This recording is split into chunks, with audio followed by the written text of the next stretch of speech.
Hello, I'm Will Granger, and thanks for listening to my podcast. I'm using this podcast on my Substack newsletter to post about my writing process and research for my upcoming historical fiction novel, When Royal Heads Are Hunted.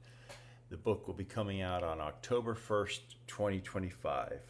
The newsletter is free, and I'm never going to charge for my content. So this week I'm going to talk about a very important person in my story, or this story of the Calusas, and his name was Hernando de Escalante Fontaneda. He was a Spanish boy who shipwrecked on the Calusa lands in about 1536. He was just 13, and it wasn't until 30 years later that he was rescued.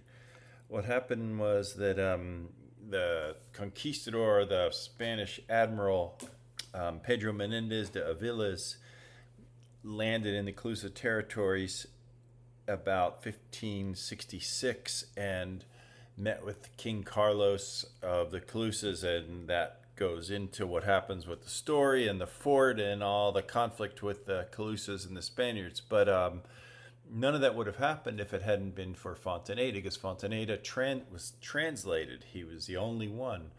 And we really have Fontaneda to thank for this, because if we didn't have Fontaneda, we wouldn't know anything about the Calusas. In 1575, he made it back to Spain and wrote his memoirs.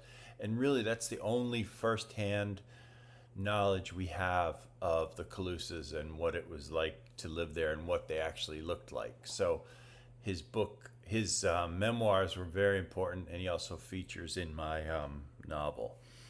So I'd really appreciate it if you could share and restack this episode. I'm trying to get people to know the title, When Royal Heads Are Hunted. And if you'd like to look at some of my longer posts and other material, please check out the Substack newsletter, Will Granger's Writing and Historical Fiction, at granger.substack.com. Thanks for listening.